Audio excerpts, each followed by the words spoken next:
Com vocês, Julis! Julis! Bem-vinda! Palmas! JS! Uhul! Obrigada. Opa! Precisando só de ajuda aqui com Wi-Fi, mas acho que está tudo certo.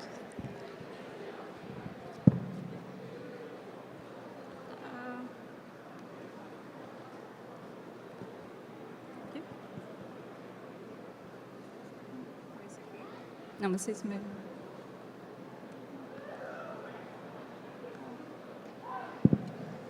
Você fica... Ela cheia. E foi. Deixa eu botar aqui. Dale, dale.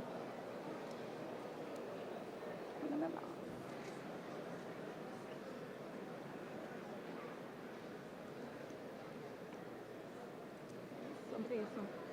Tá tudo bem. Passando aqui. Tá. Agora foi, eu acho que foi. Tá.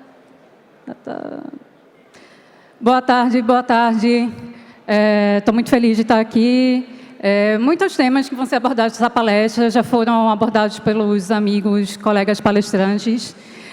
Vou falar um pouquinho da minha experiência desenvolvendo Design System. Spoiler, vai ter muitos memes e opiniões, então vamos deixar aí para o debate, beleza? Comecei me apresentando, meu nome é Juliana Barros Lima, mas pode me chamar de Julis. Deixa eu ver se está passando. Agora.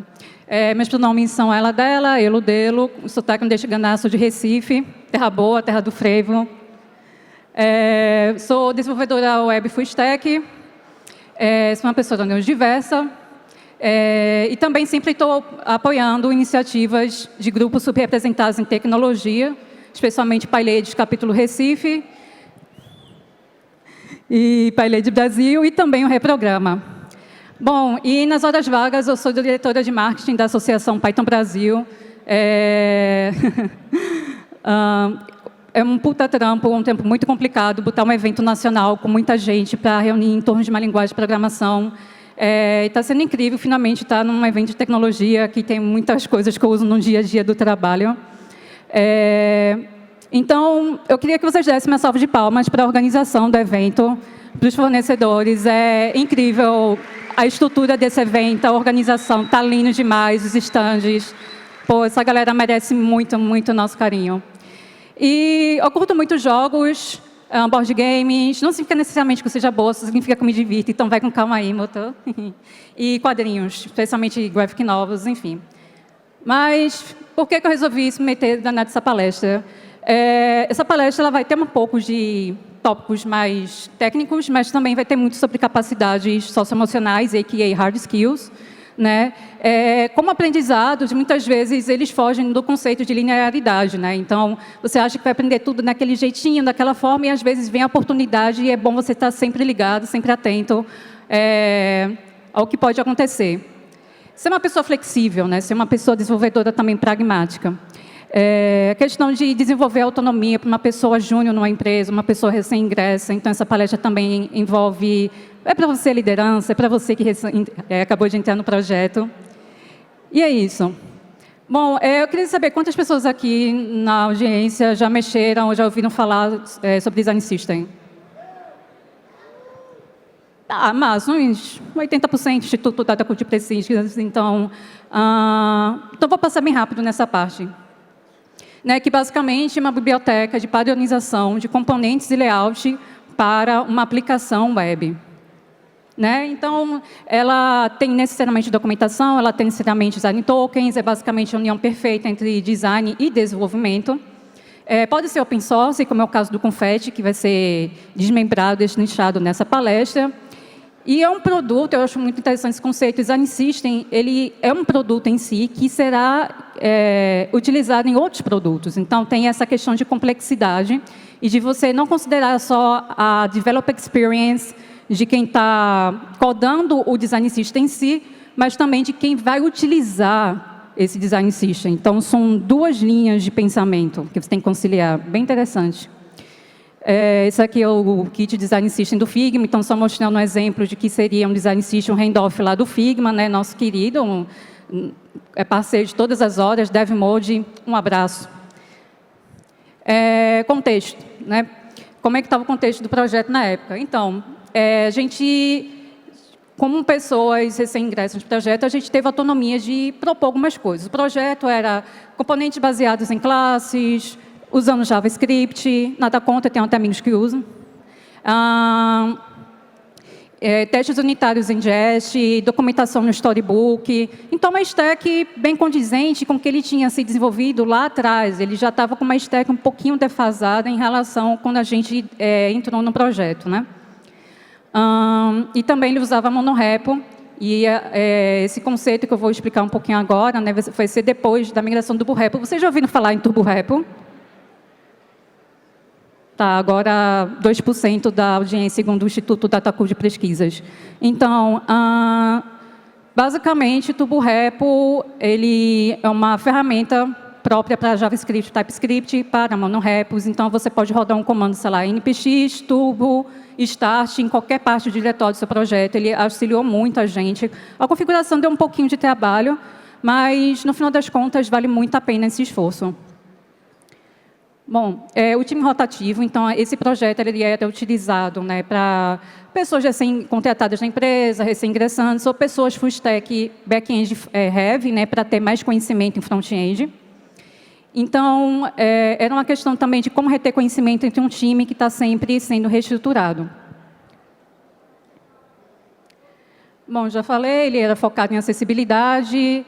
E, nesse momento que eu falar da migração, o time tinha uma pessoa mentora, que é uma pessoa consultora de front-end lá no projeto, um cara super sênior, um ratameiro, quem me conhece.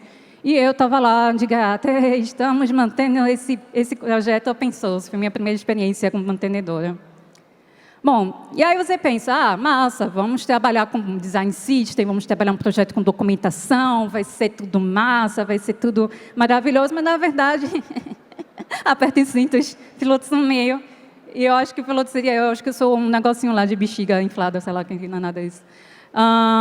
Então, muitas vezes, a gente, como pessoa iniciante um projeto, ou dev júnior, ou dev pleno, que só mexeu com back-end na vida, a gente acaba tendo um pouco de dificuldade de como se posicionar dentro daquele projeto. Você acha que não tem opinião, vou ficar na minha, não vou fazer pergunta, vou dar uma pesquisada, mas não, acho que vale a pena, sim, meter a cara, mas que é fácil, não é, né? Bom, e aí agora eu vou falar um pouquinho da migração do código-fonte do Confetti, do JavaScript para TypeScript. Então, o que estava acontecendo na época? A gente, com um projeto open source, nós temos que publicar versões do pacote. E estava tendo problemas no CLI do Babel, né? O Babel, para quem não conhece, transpilador e tudo mais. Já falei, né? O projeto tinha uma alta cobertura de testes, então estamos falando de design system, então faz mais sentido usar testes unitários ao invés de teste de regressão visual, né? Porque o nosso objetivo é que os componentes sejam confiáveis, tenham estabilidade e robustez, então você vai tacar testes unitários, no nosso caso era Jest. Eu já tinha falado um pouquinho antes, né? Repositório sem migrar de monorepo para turborepo, que melhorou muito a performance. E a equipe tinha conhecimento em TypeScript. Eu já mexi num projeto Next.js e tal, outra pessoa estava aprendendo. Mas é aquela coisa, né? Foi dedo naquele lugar e gritaria. O filho chora e a mãe não vê. Bom, basicamente, isso que estava acontecendo quando a gente foi publicar a versão 0.10-alpha.11. Então, a gente, ok, já está rodando com o TurboRepo, está rodando liso, está tudo bonitinho. E a gente, que negócio é esse, velho? É o Babel Runtime que está dando problema de novo.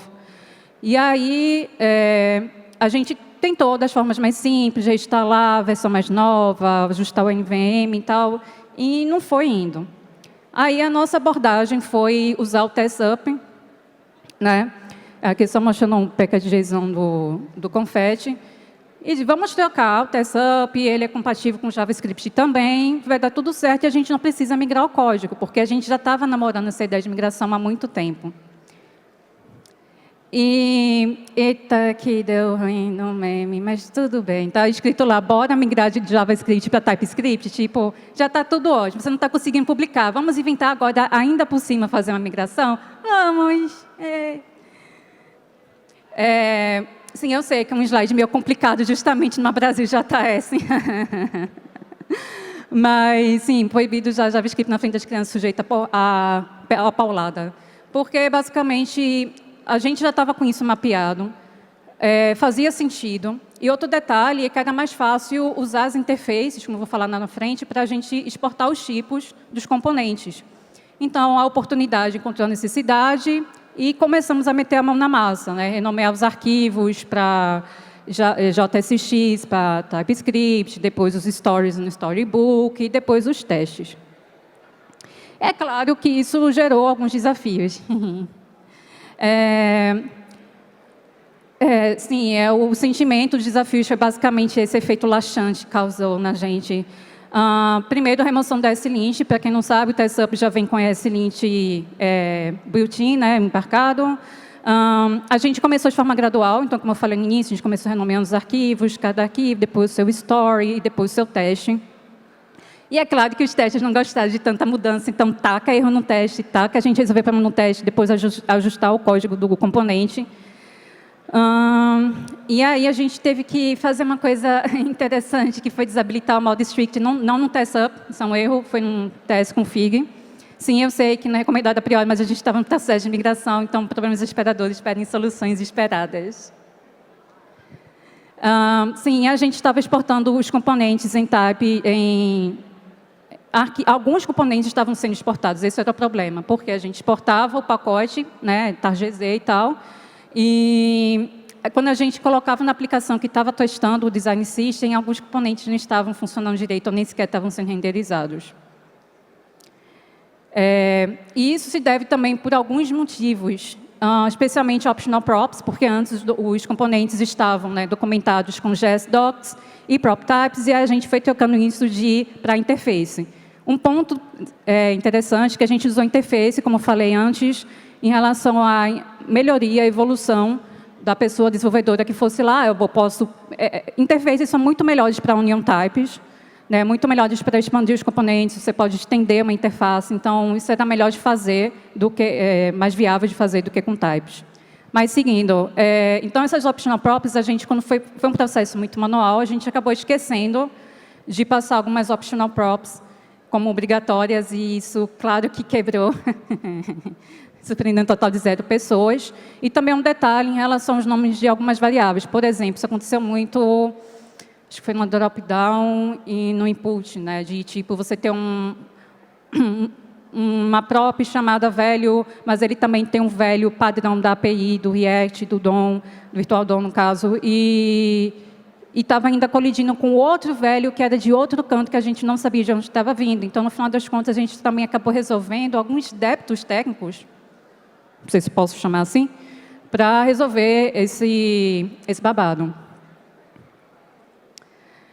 Bom, e outro ponto, né, que a gente, como eu falei, o processo estava sendo manual, então a gente precisou automatizar os testes para que esse processo fluísse de maneira mais confiável, porque é interessante, às vezes os erros eram falsos positivos ou falsos negativos. Então, quando a gente passou a automatizar os testes, a gente conseguiu ter mais confiança no ambiente de desenvolvimento e entender exatamente o que estava rolando de errado, né?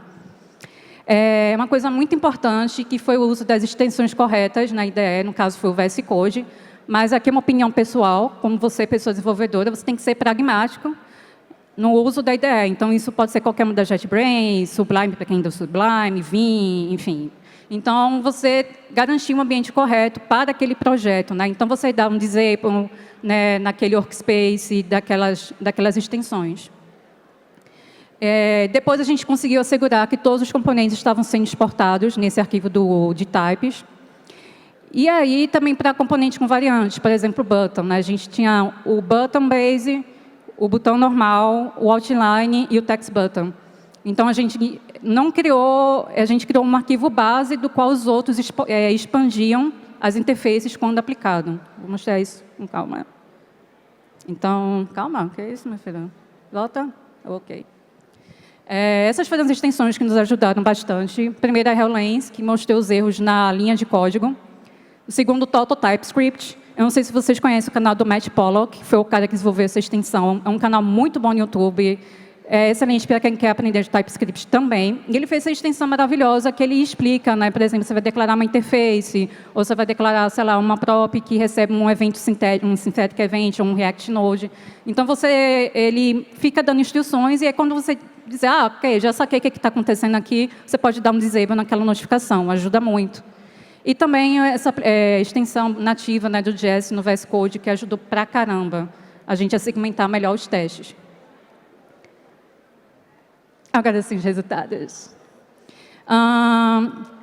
Quando a gente publicou o pacote, né, a gente viu uma pequena mudança, que de 65 kilobytes para um aumento para 78,5. Entretanto, vendo direitinho o que realmente foi exportado, separando os types de código, a gente viu que houve redução de mais ou menos 28%, né, do tamanho de código exportado no pacote. Em relação ao pacote desempacotado, a gente não notou muita diferença, né? Antes, quando era JavaScript, 341,7 kilobytes, com TypeScript, 365 kilobytes. E, no final das contas, até que o aumento não foi tão alto, considerando, né, que só foram adicionados tipos no projeto. A gente melhorou também a importação de subcomponentes. Então, existem componentes que têm variantes e existem componentes que têm subcomponentes. A gente conseguiu também testar o design system, então a gente só não ficou melhorando o código, como também a gente teve o trabalho de testar na aplicação real, indo e voltando, indo e voltando.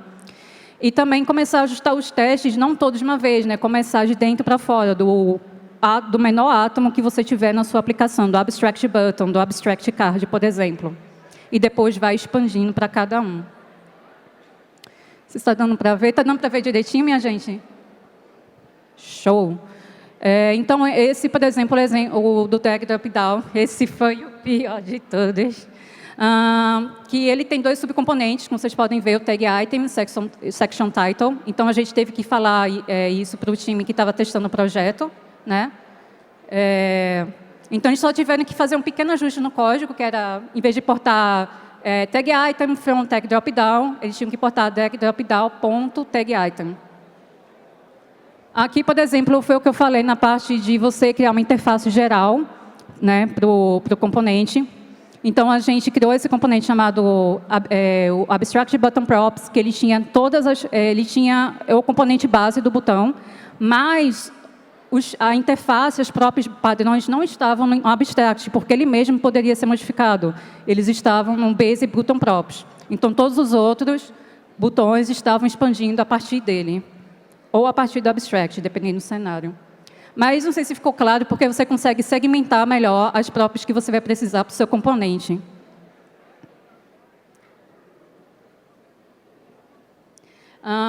E aqui, basicamente, é uma versão enxuta dos types exportados, né? Então, tem essa questão que consome um pouquinho mais de memória, mas, em compensação, eles são arquivos extremamente leves, né?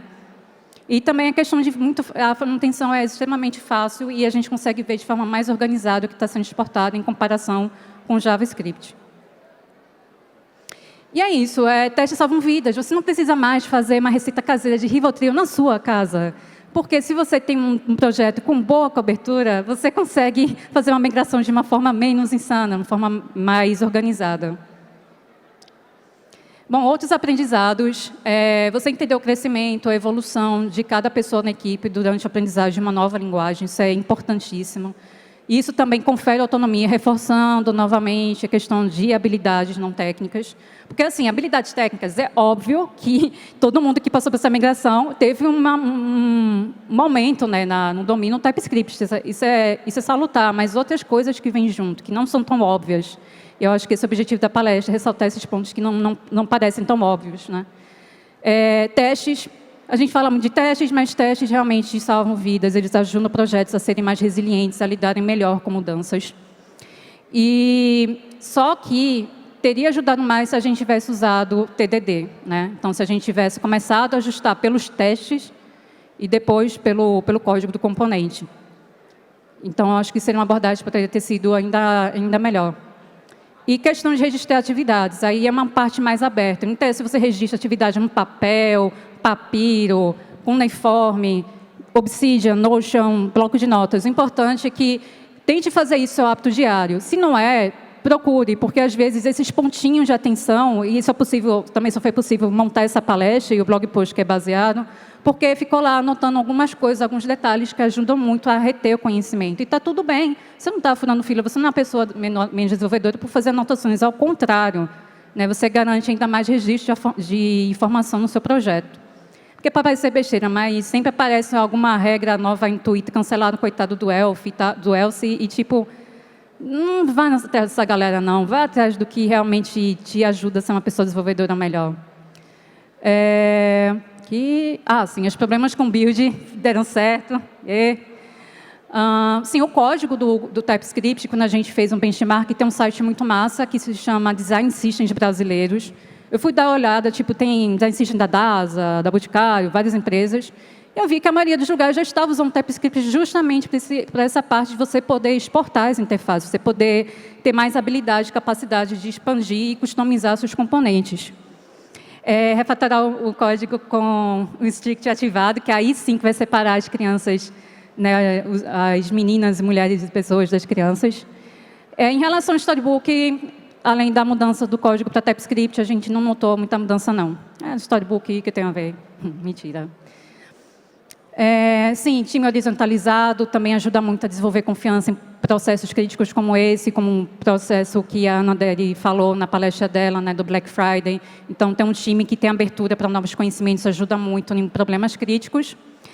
E também tem a questão de desenvolvimento de mindset para código aberto, né? Código aberto é uma questão que você tem que ter muita empatia com quem vai usar o seu código, estruturar uma boa documentação. Então, é óbvio que todas as documentações, tanto no Zero Height, que é para design, quanto no README do GitHub, foram evoluídas a partir disso, né? Então, você ter empatia, você ter consideração, você ter cuidado para quem vai manter o projeto e quem vai utilizar seu projeto.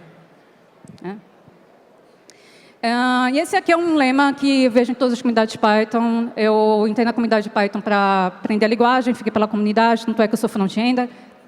Não, mentira, eu sou full stack, mas eu sou um full stack com braços e pernas no front-end, que é sobre pessoas maior que tecnologia, né? Quero trazer esse pensamento para cá também, para o Brasil JS, que a gente está reunindo em torno de tecnologia, a gente está falando de Node, a gente está falando de React, a gente está falando de APIs, mas no final das contas é sobre pessoas. Então, se apresentem, está conversando na rodinha, uma pessoa chegou, deixa a pessoa entrar na rodinha para conversar, sobre acolher novos conhecimentos, novas pessoas, né? E construir equipes melhores de desenvolvimento. Então, é sobre isso. A tecnologia é só um motivo para a gente se reunir. No final das contas, nós somos pessoas, né? Como a Angela bem falou lá no início, que precisam de conexões. É isso, minha gente. Esse é meu contato. Beleza? Também queria agradecer todo mundo que contribuiu no projeto. Contribuição open source, não foi só eu, mas muita gente contribuiu. Dan, Marcos, Lelis, especialmente também todo mundo que deu feedbacks, e Ratameiro também, que é uma pessoa incrível. Eu acho que é o maior evangelista de Svelte do Brasil. Minha gente, eita... a gente está fazendo parte de tecnologia, a tecnologia resolve nos gongar. Mas é isso, eu espaço agora para perguntas. Tem 2 minutinhos, perguntas, feedbacks, comentários, choros.